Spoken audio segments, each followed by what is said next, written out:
আচ্ছা, এটা কনসলিডেশনের third part. এতে আজকে আমরা একটা সেটেলমেন্টের নিউমেরিক্যাল করব।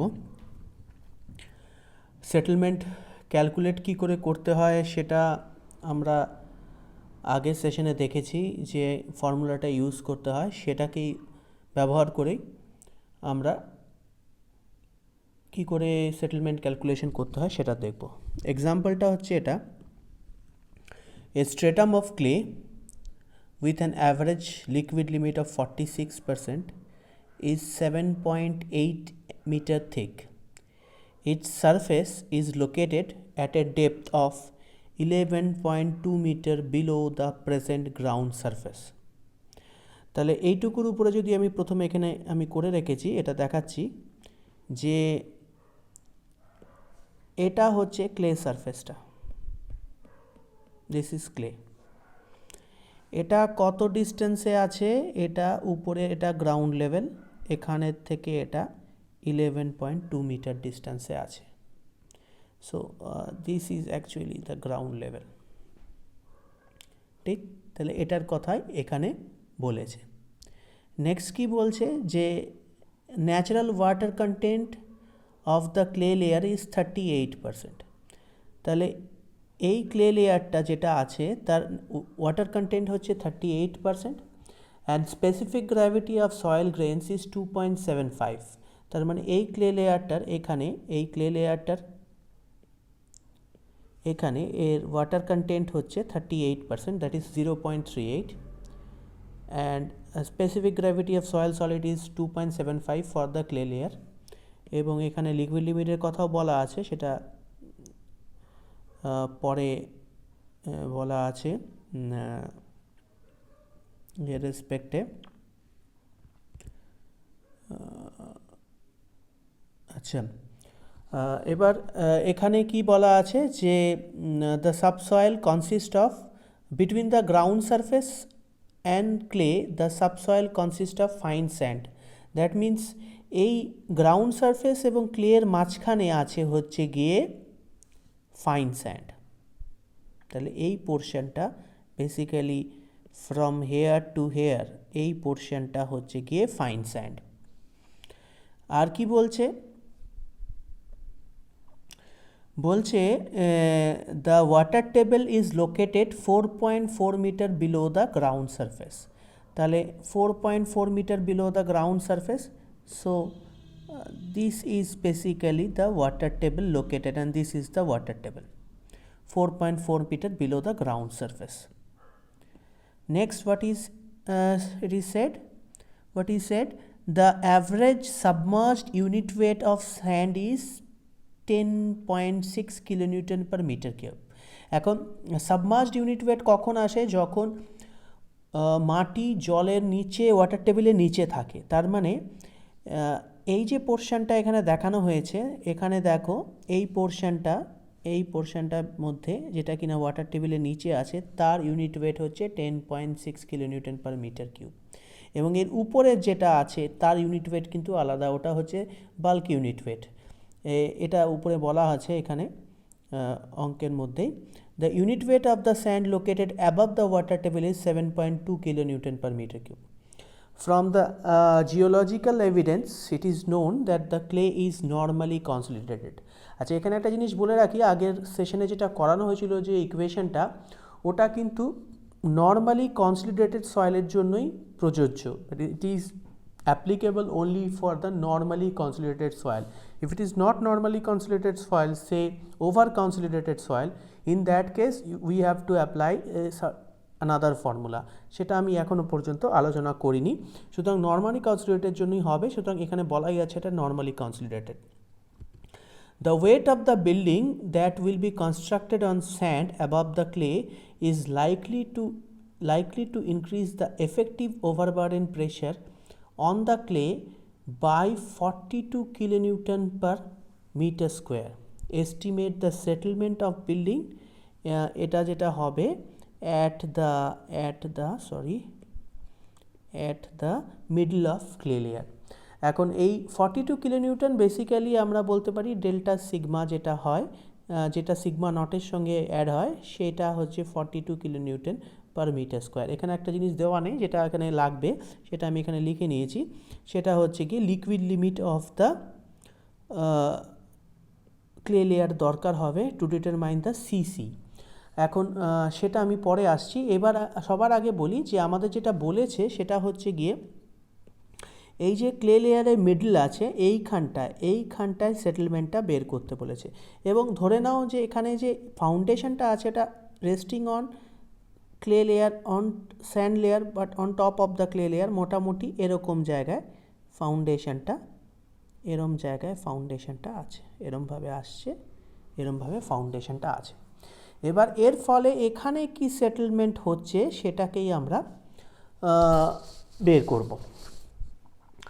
আচ্ছা, এটা করতে গেলে যেটা করতে হবে আমাদের, আমরা জানি সেটেলমেন্টের ফর্মুলা, যদি আমি প্রথমে লিখি সেটেলমেন্টের কি ফর্মুলা সেটা লিখি। আচ্ছা, তার আগে আমি একটু এর স্টেটামগুলো বলে দিই। স্টেটামের যেটা হচ্ছে এটা 11.2 বলা আছে, এটা আমরা সেই জন্য 11.2ই নিলাম। এটা 4.4 বলা আছে, সুতরাং এখান থেকে 11.2 থেকে মাইনাস করলে এটা 6.8 চলে আসে, সেটা বলা আছে। এটা 7.8 বলা আছে, এর হাফ হলে 3.9 দুটো হবে, সেটা এই জন্য নেওয়া হয়েছে। এটাই হচ্ছে ডিস্টেন্সগুলো, এখানে যা লিখেছি তার এক্সপ্লানেশন। আচ্ছা, এবার চলে আসি যে সেটেলমেন্ট আমাদের ক্যালকুলেট করতে হবে যে এই ক্লে লেয়ারটা যেটা আছে, এই ক্লে লেয়ারটা যেটা আছে তার মিডিলে এইখানটায় কত সেটেল হবে সেটাকে ক্যালকুলেট করতে হবে। তো সেটেলমেন্টের ফর্মুলা আমরা কি জানি, ফর্মুলাটাকে আমি আগে লিখছি।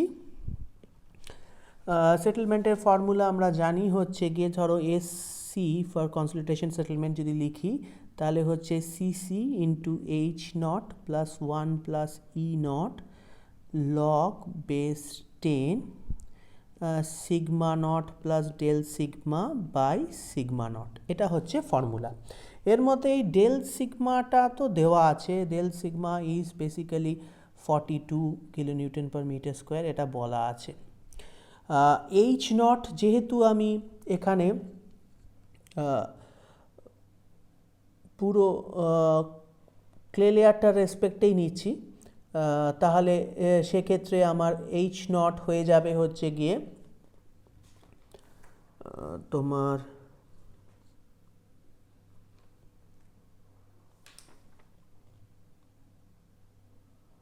এখানে ক্লে লেয়ারটা হচ্ছে গিয়ে আমাদের ক্লে লেয়ারের সাইজ কি আছে, ক্লে লেয়ারটা হচ্ছে মিডল অফ নিচ্ছি আমরা, এইচ নট আমরা নিতে পারি 3.9 মিটার নিতে পারি, এই পর্যন্তই আমরা নিচ্ছি। সুতরাং আমরা 3.9 মিটার, বা এটা যেটা এখানে ভুল বললাম, এটা 3.9 না, এটা 9.8 মিটার নিতে পারি, 7.8 মিটার, 7.8 মিটার নিলাম, যেহেতু এই ক্লে লেয়ারটার হচ্ছে কি ইনিশিয়াল হাইট হচ্ছে কি 7.8 মিটার। আচ্ছা, এবার এখানে এই সিগমা নটটা কি করে ক্যালকুলেট করতে হবে, সিগমা নটটা ক্যালকুলেট করতে গেলে আমাদের যেটা করতে হবে, এই ক্লে লেয়ারের মিডল লেয়ার পর্যন্ত কত স্ট্রেস আসছে, এফেক্টিভ স্ট্রেস কত হচ্ছে সেটাকে ক্যালকুলেট করতে হবে। সেটাকে ক্যালকুলেট করতে গেলে আমাদের যেটা করতে হবে, আমরা সিম্পল একটা ফর্মুলা লাগাবো, ডেপথ ইনটু ইউনিট ওয়েট। সেই যেমন আমরা ইয়ের মধ্যে করেছি, অনেক সময় আমরা কোনো একটা পয়েন্টের স্ট্রেস বের করতে গেলে আমরা করেছিলাম ডেপথ ইনটু ইউনিট ওয়েট দিয়ে মাল্টিপ্লাই করেছি, এক্ষেত্রেও তাই হবে। ক্লে লেয়ারের জন্য কি হবে, depth of clay into unit ওয়েটটা submerged unit weight of clay হবে, প্লাস তার উপরে কে আছে, এখানে স্যান্ড আছে, এটাকে নিতে হবে। তাহলে প্রথম পার্টটা যেটা গেল, প্রথমে এইটুকুর জন্য আমি নিলাম, তারপরে এটুকুর জন্য নিতে হবে। তাহলে এটুকুর জন্য কি হয়ে যাবে, এটুকুর জন্য হবে depth of sand up to water table into gamma submerged of sand, plus একদম উপরের জন্য depth of sand from water table to ground level into gamma. তাহলে সেটা আমি যদি পরপর লিখি, ব্যাপারটা এরকম দাঁড়াবে যে gamma submerge for clay into depth of clay হচ্ছে 3.9 metre plus depth of sand up to এটা হচ্ছে 6.8 metre up to water table. So it is 6.8 into gamma submerged, that is 10.6 plus depth of sand উপরের টুকু আছে 4.4 metre and ওখানে gamma হয়ে যাচ্ছে 17.2। এইভাবে আমি বের করব। এখন দেখো এখানে সব কিছুই আছে, খালি গামা সাবমার্জড অফ ক্লেটা দেওয়া নেই, তাহলে কিন্তু আমার সিগমা নটটা বেরিয়ে আসে। তাহলে এর জন্য আমাকে কি করতে হবে, এর জন্য গামা সাবমার্জ বের করতে হবে। গামা সাবমার্জ বের করার জন্য আমার কাছে ডেটা অ্যাভেলেবেল আছে এটাকে কাজে লাগিয়ে আমাদের গামা সাবমার্জকে বের করতে হবে। আমরা কি জানি, ফার্স্ট চ্যাপ্টারে আমরা পড়েছিলাম যে gamma submerged equals to G-1/1 plus e into gamma W. এটাকে এবার কাজে লাগাতে হবে। এখানে জি দেওয়া আছে 2.75, গামা এখানে যদি আমরা আরেকটা ফর্মুলা জানি Se is equal to omega G. এখন 100% স্যাচুরেশনের জন্য এস ইকুয়ালস টু 1 হয়ে যাবে, সো ই বিকামস ওমেগা জি। তাহলে এখানে ই কি হবে, ওমেগা হচ্ছে গিয়ে 0.38 আর জি হচ্ছে 2.75। এই ফর্মুলা ইউজ করে এখানে এটা 1.045 হবে, ই এর ভ্যালু বেশি বেরিয়ে যাবে। তাহলে আমি যদি এখানে বসিয়ে দিই 2.75 মাইনাস 1 প্লাস 1.045 আর গামা ডাব্লুর ভ্যালু হবে 9.81। এটা করলে গামা সাবমার্জ চলে আসে 8.39 kilo newton per metre cube. তাহলে এই গামা সাবমার্জড ফর ক্লে আমার বেরিয়ে গেল। এবার এই ভ্যালুটা আমি এখানে পুট করতে পারবো। যদি আমি পুট করি তাহলে এখানে আমি এর জায়গায় লিখতে পারি 8.39 এর জায়গায় ইন্টু 3.9। এটা করলে এর ভ্যালুটা যেটা চলে আসবে সেটা হচ্ছে 180.48 kilo newton per metre square. তাহলে আমার অরিজিনাল যে ইকুয়েশনটা আছে তাতে সিগমা নট পেয়ে গেলাম, ডেল সিগমা পেয়ে গেলাম, এইচ নট পেয়ে গেলাম। এবার এই সিসি বা কোএফিশিয়েন্ট অফ কম্প্রেশনের জন্য আমরা জানি কোএফিশিয়েন্ট অফ কম্প্রেশনের জন্য আমাদের initial void ratio, final void ratio, initial stress, final stress, initial stress দরকার হয়, কারণ সিসির একটা ফর্মুলা হচ্ছে e not minus e log 10 base sigma minus log 10 sigma not. এটা হচ্ছে সিসি। কিন্তু এখানে আমি initial void ratio, final void ratio পাচ্ছি না। সেক্ষেত্রে আমরা সিসির জন্য একটা আলাদা ফর্মুলা আছে, সেটাকে আমরা ইউজ করতে পারি। সেটা বলে রাখছি, সিসি হচ্ছে গিয়ে এভাবেও ক্যালকুলেট করা যায় 0.009 liquid limit minus 10, and this is used for undisturbed clays of undisturbed clays. Okay, and another formula of CC can be determined by 0.007 liquid limit minus 10 for remolded clay.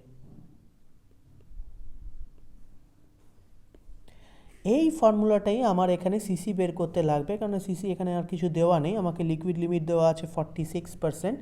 তাহলে সেটার help নিয়ে আমরা সিসিটাকে এখানে বের করে নেব। তাহলে সিসি এখানে কি হয়ে যাবে, সিসি হবে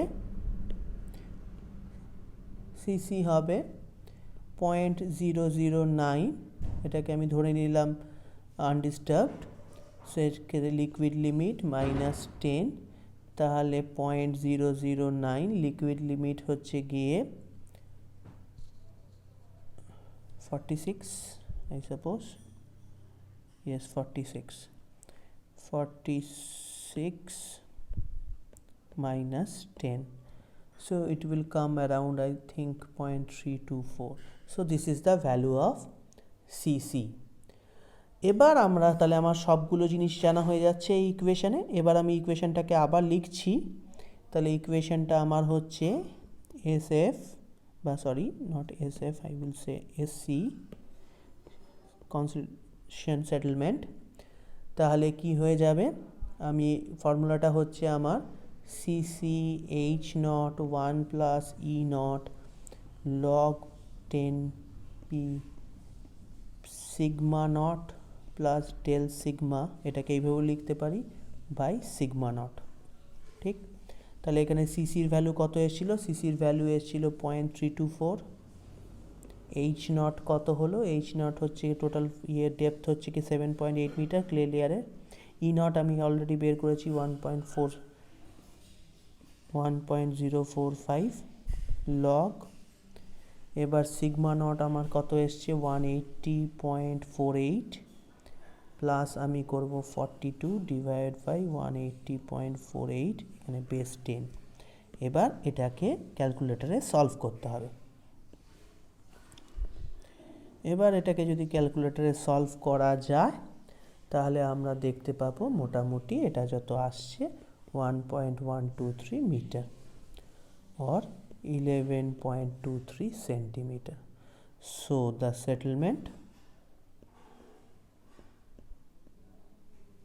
of clay layer is 11.23 centimeter. তাহলে এই যে ক্লে লেয়ারটার উপর রেস্ট করছে সেই ক্লে লেয়ারটা 11.23 সেটেলমেন্ট হতে পারে ডিউ টু কনসলিডেশন, যদি মাটির এই নেচার থাকে।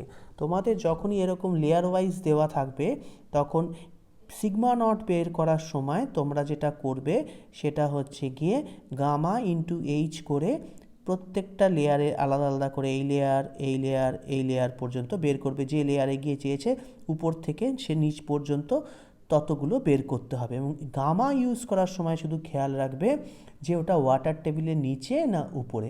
যদি ওয়াটার টেবিলের নিচে হয় তাহলে গামা সাবমার্জড ইউজ করবে, যদি ওয়াটার টেবিলের উপর হয় তাহলে সিম্পল গামা বাল্ক যেটা দেওয়া আছে সেটা ইউজ করবে। তার মাধ্যমেই আমরা কি করতে পারবো, আমরা আমাদের ভ্যালুসগুলো বের করে ফেলতে পারবো। সিগমা নট ডেল সিগমা তোমাদের সাধারণভাবে দেওয়া থাকবে। সিসি ক্যালকুলেট করার জন্য তোমাদের লিকুইড লিমিট দেওয়া থাকবে, বা তোমরা লিকুইড লিমিট সেরকম না দেওয়া থাকলে অ্যাজিউম করে নিয়ে করবে। আর ওয়াটার কন্টেন্ট আর জি যেটা দেওয়া থাকবে তার সাপেক্ষে তোমরা ভয়েড রেশিও, ইনিশিয়াল ভয়েড রেশিওটা কিন্তু ওই ফর্মুলার মাধ্যমে বের করে নিতে হবে। তাহলে যেমন এই লেয়ার, এই তিনটে এই লেয়ার, এই অঙ্কটার মধ্যে এই দুটো লেয়ারে দেওয়া ছিল, এই লেয়ারটা মানে একটা স্যান্ডেল লেয়ারের দুটো পার্টে দেওয়া ছিল গামা ভ্যালু, কিন্তু এই লেয়ারে দেওয়া ছিল না। তো এই লেয়ারে আমরা এই ডেটাটাকে ইউজ করে গামা সাবমার্জড বের করে নিলাম এবং সেটাকে তারপরে ফর্মুলায় পুট করে আমরা ডেল্টা সিগমা এই অংশটা বের করে নিলাম। এটা যে লেয়ারের আমরা সেটেলমেন্ট নিতে চাচ্ছি টার ডেপথ, এটা সিসি আমি ফর্মুলা দিয়ে ইউজ করলাম, ই নট ফর্মুলা দিয়ে ইউজ করলাম, এবং এটা সাধারণভাবে তুমি ডেল সিগমাটা ফর্মুলার মধ্যেই পেয়ে যাবে। তো সেটেলমেন্টের অঙ্কগুলো এই ফর্মুলা ইউজ করলেই হয়ে যায়। এছাড়া এমভির যে ফর্মুলাগুলো দেখানো হয়েছে, এভির যে ফর্মুলাগুলো দেখানো হয়েছে সেই ফর্মুলাগুলো ইউজ করেও সিম্পল নিউমেরিক্যাল আমরা করে ফেলতে পারি। তাহলে আজকে এই পর্যন্তই।